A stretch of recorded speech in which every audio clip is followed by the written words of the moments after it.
Selamat datang di Store Story. Jadi hari ini aku mau cerita tentang hobiku bermain game Victoria 3 yang sering banget aku mainin seminggu belakang.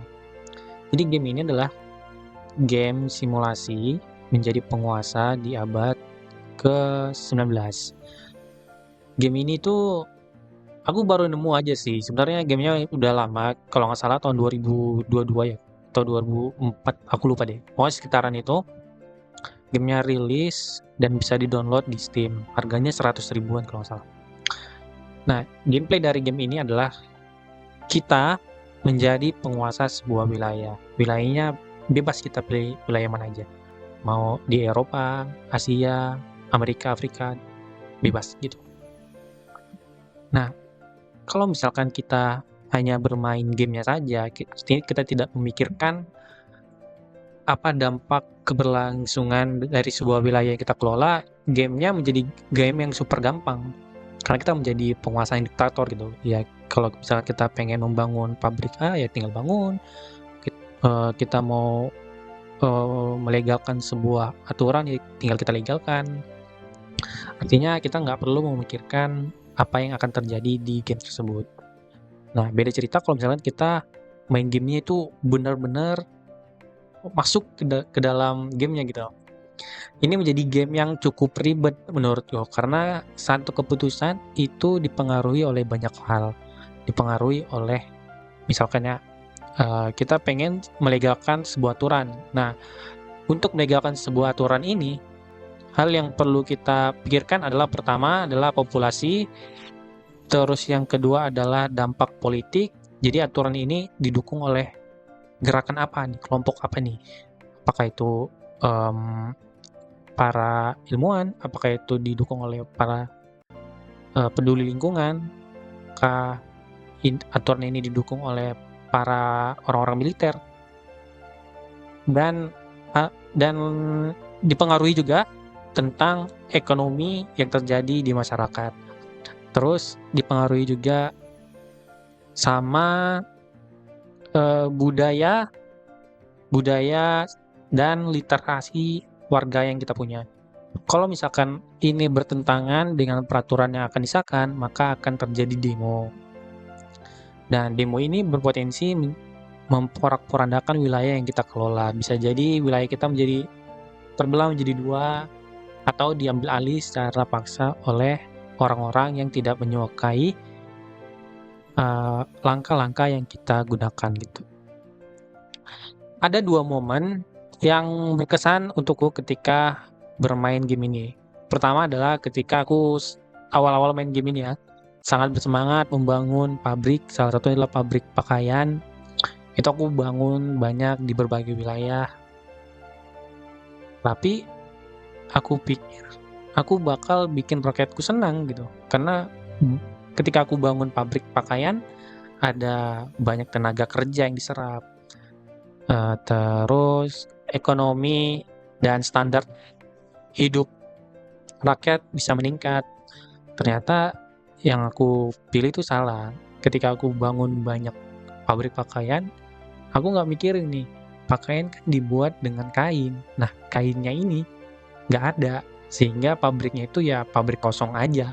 Berakhir ya begitu, jadi pabrik kosong. Justru warga-warganya ini jadi malah demo sambil nggak pakai pakaian mungkin ya, karena ya nggak ada suplai pakaian. Itu momen yang pertama. Momen yang kedua adalah ketika ya wajarnya aja ya gitu, sebagai penguasa sebuah wilayah aku pengen warganya ini punya tingkat pendidikan yang tinggi dan merata. Cuman ketika aku melegalkan aturan dan mulai banyak membangun sekolah, terjadi demo lagi.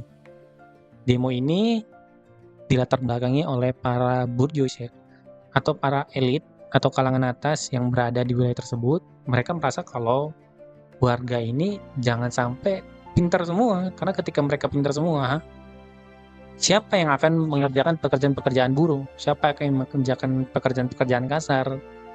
Nah, itu menjadi konflik juga. Itu membuat wilayahku menjadi terbelah. Jadi satunya memihak para kalangan atas, yang satunya memihak para buruh gitu. Karena posisiku ya aku pengen memajukan buruh gitu. Mereka ya jangan sampai bekerja itu terus kan. Mereka harus ya naik gaji, mereka harus punya kehidupan yang lebih baik, punya keluarga yang lebih baik gitu.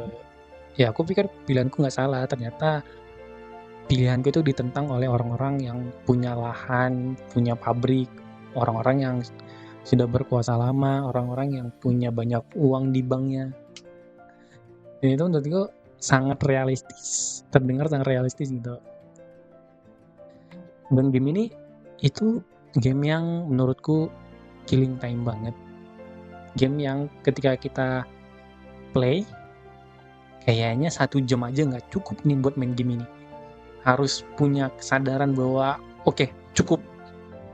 Baru bisa mengexitkan game ini gitu. Kalau nggak punya kesadaran ya kita terhanyut aja gitu main game ini. Jujur aku ya cukup sering sih terhanyut di dalam game ini. Nggak sadar tiba-tiba udah 1 jam lebih, bisa 2 jam, bahkan pernah sampai 3 jam lebih cuman mengelola sebuah wilayah ini gitu.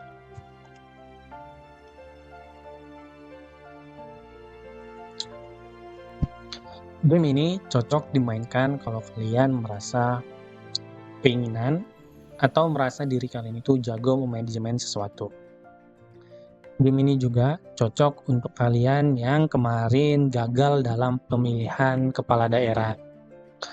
Misal Pak Anies, misal Pak Ganjar, atau ya pemimpin di provinsi atau daerah yang merasa bahwa diri kalian itu pantas, tapi sayang keberuntungan tidak berpihak pada kalian dan kalian pengen menyalurkan ide-ide kalian, ingin merealisasikan apa aturan-aturan atau rencana-rencana kerja kalian yang tidak terrealisasikan, ya main game ini aja. Moga-moga ada fitur yang mendukung sehingga apa yang kalian rencanakan itu terjadi di dalam game ini.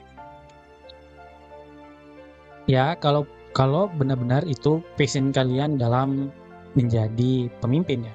Kalau misalkan kalian punya tujuan lain menjadi pemimpin sebuah daerah, ya aku nggak tahu gitu.